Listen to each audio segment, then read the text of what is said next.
Om Namo Bhagavate Vasudevaya.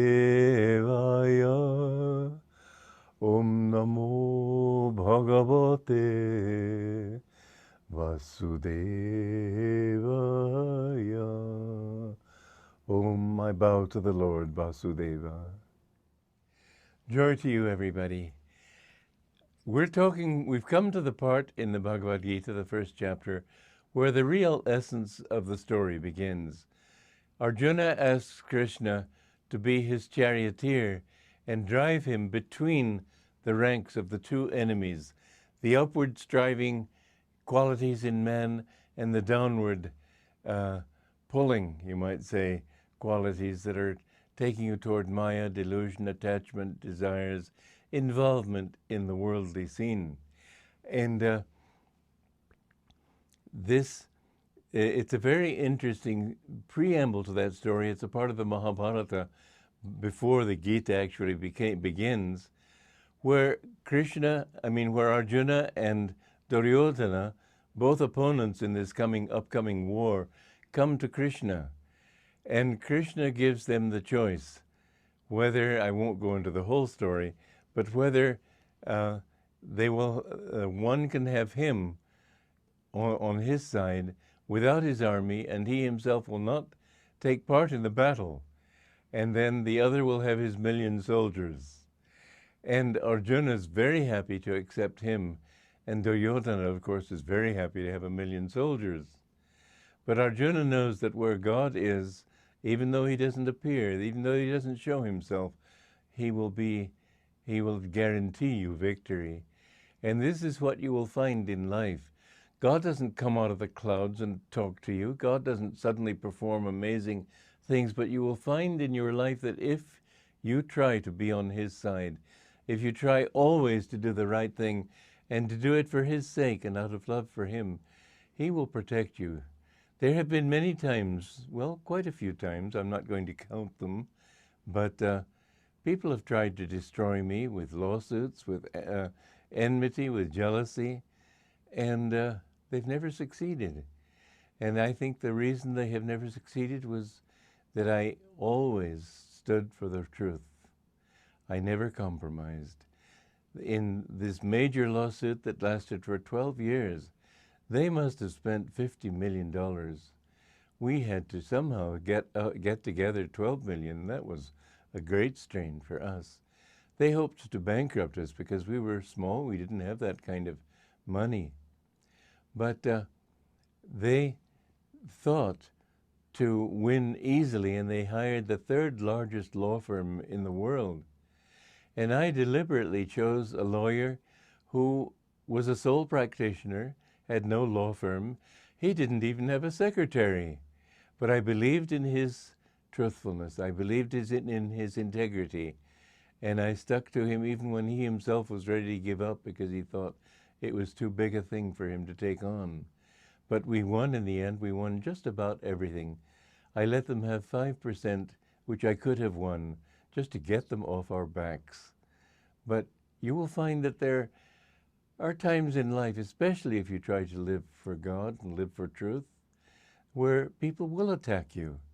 But if you continue firm in your commitment, you will find that even though God doesn't appear in the clouds and send thunderbolts, you will always come out ahead. You'll always win in the end. Yata dharma stata jaya. Where there is right action, there is victory. And so Arjuna has asked Krishna as his charioteer, because Krishna is only going to serve as his charioteer. He's not going to be active in the battle. He's not going to fight on Arjuna's side.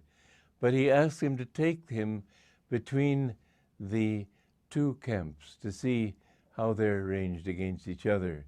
Now, in a real battle, no general would come so close to another army that they could kill him. This is all allegorical.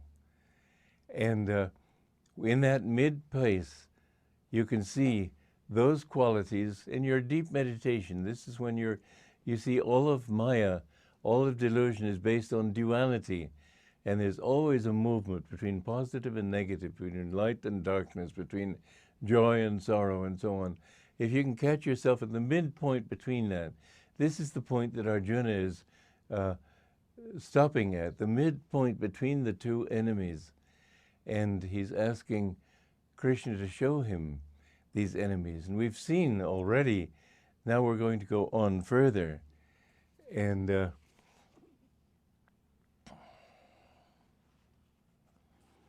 he wants to study and see. And then Sanjaya then told, Sanjaya was introspection, remember? Sanjaya then told Dhritarashtra, O descendant of Bharata, on hearing these words of Gudakesha, Arjuna, Rishikesha, Krishna, drove that best of chariots to a point between the two armies. There, before Bhishma, Drona, and the great horde of opposing chiefs, he declared, Behold, Partha, Arjuna, this mighty gathering of the Kurus. And in meditation, you suddenly become aware of what you're up against. It's not just your habits and wrong inclinations of this life. You've lived many lives, and there are all these impulses that you've sort of generated that are holding you back.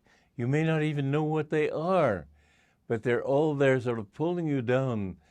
I remember someone who wanted to come and be a monk at Mount Washington when I was living there, and Master said, my Guru said, if you could see the karma, he had too much pulling him down. It wasn't possible for him to take that choice. But another, and this should be a point of encouragement to you, another monk said to him one day, Sir, I don't think I have very good karma, because he was suffering from moods and difficulties. And Master very strongly replied, remember this, it takes very, very, very good karma even to want to know God. It's no joke.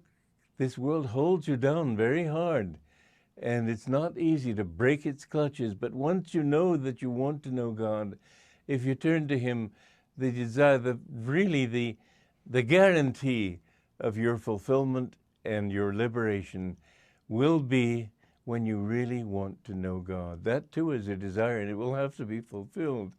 And that one desire can be your raft over the ocean of delusion. And so Krishna is now taking him between the two camps and showing him these things. And then Partha, Arjuna, beholds them, and he sees on the other side, and this is the whole problem.